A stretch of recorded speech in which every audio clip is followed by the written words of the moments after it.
1962ခုနှစ်မူဂျာဟစ်လက်နက်ကိုင်ဖွဲ့တွေရဲ့လက်နက်ချအခမ်းအနားမှာဗိုလ်မှူးချုပ်အောင်ကြီးကနေပြီးတော့မိခုံးပြောသွားတဲ့အထက်မှာပါဝင်တဲ့ဒီ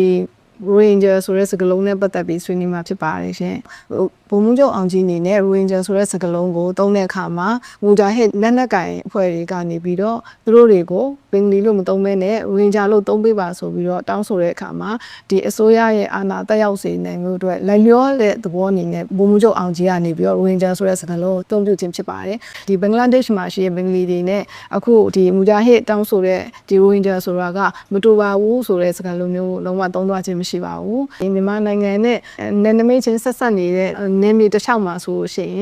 ဒီဟိုဘက်ဒီဘက်မှာတိုင်းရင်းသားလူမျိုးစုတွေကနေထိုင်ကြပါတယ်။ဥပမာအပြင်ပြောမယ်ဆိုလို့ရှိရင်မြန်မာနိုင်ငံနဲ့တရုတ်နယ်နိမိတ်ဆက်ဆက်နေတဲ့နယ်မြေတွေမှာဆိုလို့ရှိရင်လီဆူအီကောလဝဆိုတဲ့လူမျိုးတွေနေထိုင်ကြသလိုပဲမြန်မာနိုင်ငံနဲ့ထိုင်းနိုင်ငံရဲ့နယ်စပ်တစ်လျှောက်မှာဆိုလို့ရှိရင်တိုင်မွန်ကရန်ဆိုတဲ့လူမျိုးတွေနေထိုင်ကြတယ်။ဒါကြောင့်မို့လို့မြန်မာနိုင်ငံနဲ့အရင်ကခေါ်တဲ့မေယူနေကြပေါ့။အခုကျတော့ရခိုင်ပြည်နယ်မြောက်ပိုင်းမှာပြင်မဲ့ဒီဘင်္ဂလီလူမျိုးတွေကဟိုဘက်ဒီဘက်နေထိုင်ကြတာမျိုးမဟုတ်ဘဲနဲ့အရင်တွေကတခြားသောကျမတို့တရုတ်နဲ့မြန်မာနယ်စပ်မှာတရုတ်နဲ့ထိုင်းနယ်စပ်မှာလည်းလူမျိုးနယ်စုတွေကနေထိုင်ကြတာရှိပါတယ်။ဥပမာအပြင်ပြောမယ်ဆိုရင်မြန်မာမှာဆိုလို့ရှိရင်ရှမ်းလူမျိုးတွေတည်ပြီးတော့တရုတ်မှာဆိုလို့ရှိရင်တိုင်လူမျိုးနယ်စုကိုတည်ထားပါတယ်။ဒါကိုကြည့်ချင်းအပြင်ကျမတို့ဒီဘင်္ဂလားဒေ့ရှ်နဲ့မြန်မာမှာလည်းဘင်္ဂလီဆိုတဲ့လူမျိုးနယ်စုနေထိုင်ပြီးတော့ဒီမြန်မာဘက်မှာတော့ရိုဟင်ဂျာဆိုပြီးတော့အသုံးလုံးလိုက်ခြင်းဖြစ်ပါတယ်။အဲ့ဒါကလည်းဗိုလ်မှူးချုပ်အောင်ကြီးရဲ့မင်းကုန်းမှာသူ့ရဲ့ဆိုလိုရင်းထိပ်ပဲကဟိုဘက်ဒီဘက်မှာနေထိုင်ကြတဲ့လူမျိုးတွေဖြစ်တယ်ဆိုတဲ့သဘောမျိုးနဲ့ပြောသွားခြင်းဖြစ်တယ်လို့ကျွန်မလေ့လာတွေ့ရှိရပါတယ်။တစ်ဆက်တည်းမှာပဲပေါ့နော်ဗိုလ်မှူးချုပ်အောင်ကြီးဒီမိခွန်းနဲ့ပတ်သက်ပြီးတော့ဒီ Ranger ဆိုတဲ့စကားလုံးသုံးလုံးက